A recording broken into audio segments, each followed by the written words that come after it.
The Chinese government attacks believers of nearly every faith in every region of China. For instance, in Tibet, China continues its decades-long policies of aggressively interfering with Tibetan Buddhist practices and Tibetan culture.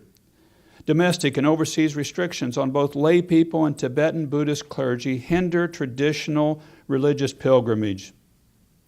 Chinese authorities have appointed Chinese Communist Party cadres to lead local monasteries, while banning Tibetan children from participating in religious activities. The Chinese government has pushed thousands of monks and nuns out of their homes and bulldozed their monasteries. In 2017, the government evicted approximately 9,000 monks and nuns from the Larungar Institute of Tibetan Buddhism and demolished an estimated 4,000 residents there. The same year, authorities destroyed at least 2,000 residents and evicted approximately 2,500 monks and nuns at Yachingar Institute of Tibetan Buddhism. Chinese officials have also withheld public benefits from family members and friends of Tibetans who have self-immolated in protest against China's political and religious oppression. The government has ordered friends and monastic personnel to refrain from participating in religious burial rites or mourning activities for those who set themselves on fire as a final act of protest against the communist regime.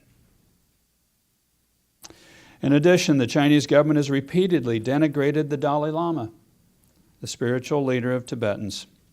The Chinese government bans his pictures and his teaching, and it arrests people who openly revere him. According to reports, authorities subject monks and nuns to patriotic re-education at many monasteries and nunneries across the Tibetan plateau, forcing these religious leaders to be proficient in state ideology and to renounce the Dalai Lama. The Chinese government has also long interfered in the succession process for spiritual leaders in Tibet. Most notably, in 1995, it abducted the 11th Panchen Lama when he was 6 years old, abducted him along with his parents. The world still does not know if the Panchen Lama is dead or alive. He would be celebrating his 30th birthday next month. Following the abduction, the Chinese government asserted its own choice as the Panchen Lama. That child grew up in Beijing. The Chinese government only allows him to have brief, supervised visits to the Panchen Lama's traditional monastery in Tibet, and that for photo ops.